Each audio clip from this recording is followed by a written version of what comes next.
Qu'est-ce qu'une unité de traitement de l'air? L'unité de traitement de l'air est le dispositif fondamental dans le traitement de l'air dans les installations de climatisation, en ce qui concerne les flux corrects de ventilation, de nettoyage, de température et d'humidité. La chaleur ou le froid, selon le cas, provient de sources externes, chaudières ou machines de réfrigération, à travers des tuyaux d'eau ou de vapeur. Cependant, il peut y avoir une contribution propre de chaleur, à travers des résistances électriques incorporées dans certains équipements. Où trouvons-nous les unités de traitement de l'air? Les unités de traitement de l'air se trouvent dans des bâtiments de moyenne et grande taille.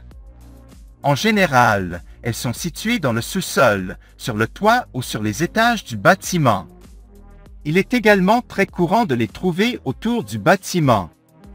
Certains bâtiments, en particulier les gratte-ciels plus anciens, n'auront qu'une seule grande unité de traitement de l'air, généralement sur le toit, mais ce design n'est plus aussi courant dans les nouveaux bâtiments car il est très inefficace. Actuellement, il est plus courant d'avoir plusieurs unités de traitement de l'air plus petites pour fournir différentes zones, avec un meilleur contrôle et conditionnement des espaces de meilleure qualité. Quel est le but d'une unité de traitement de l'air?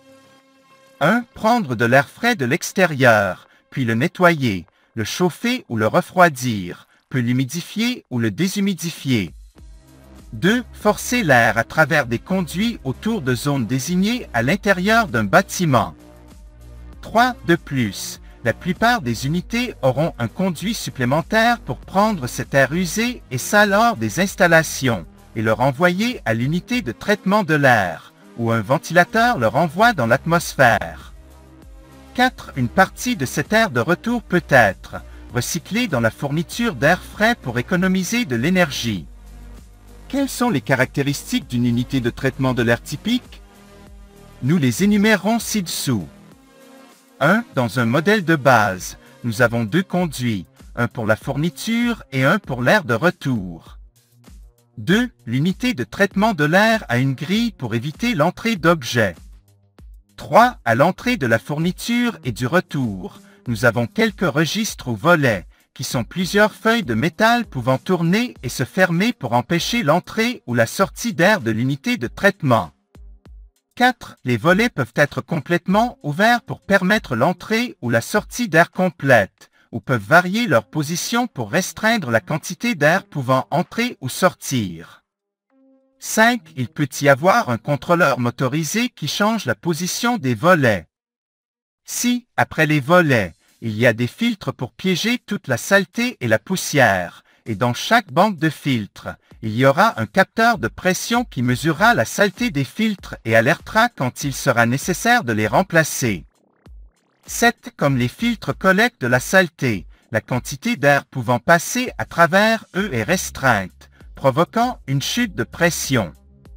8. Normalement, nous aurons quelques filtres de panneaux ou pré-filtres pour attraper les plus grosses particules de poussière, et aussi des filtres à poche pour attraper les plus petites particules de poussière. 9. Ensuite, nous trouvons les échangeurs de chaleur pour atteindre les températures appropriées. 10. La température de l'air de fourniture est mesurée lorsqu'elle sort de l'unité de traitement de l'air et comparée au point de consigne. 11. Dans les échangeurs de chaleur, il y a un fluide chaud ou froid, généralement de l'eau ou éventuellement de la vapeur. 12. Les ventilateurs centrifuges sont très courants dans les anciennes unités de traitement de l'air, mais maintenant des ventilateurs à vitesse contrôlée sont installés pour une plus grande efficacité énergétique.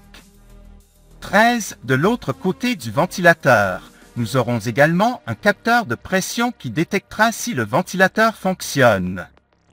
14. Il est également probable que nous ayons un capteur de pression du conduit peu de temps après le ventilateur, qui lira la pression statique et, dans certains cas, la vitesse du ventilateur est contrôlée en fonction de la pression dans le conduit. 15. Ensuite, nous avons les conduits qui envoient l'air autour du bâtiment vers des zones désignées. 16. Nous aurons également quelques conduits pour l'air de retour, qui évacue tout l'air utilisé hors du bâtiment vers une partie séparée du flux. 17. Si vous êtes dans une partie froide du monde où la température de l'air atteint ou approche de 0 degré Celsius, vous aurez un préchauffeur à l'entrée d'air frais. En général, c'est un chauffage électrique. 18.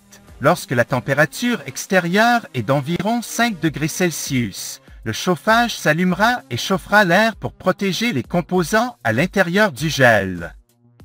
19. Certaines unités de traitement de l'air ont un récupérateur de chaleur placé entre la sortie d'air et l'entrée d'air frais. Ce conduit permet à une partie de l'air d'échappement d'être recyclé dans l'entrée d'air frais. 20. À l'intérieur du conduit de connexion, il y a un volet supplémentaire pour contrôler la quantité d'air pouvant être recyclé. 21. L'air d'échappement a un pourcentage de CO2, donc quelques capteurs de CO2 sont nécessaires pour surveiller sa concentration. Si le niveau de CO2 est trop élevé, l'air ne peut pas être réutilisé. 22. Dans les situations où l'air ne peut pas être réutilisé, le volet de mélange se fermera et tout l'air de retour sera rejeté du bâtiment. 23. Cependant, en mode de recirculation, les volets d'entrée et de sortie d'air principal à l'extérieur ne se ferment pas complètement car nous aurons toujours besoin d'une quantité minimale d'air frais entrant dans le bâtiment. 24. Certains bâtiments nécessitent 100% d'air frais, donc la stratégie de recirculation ne peut pas être utilisée partout.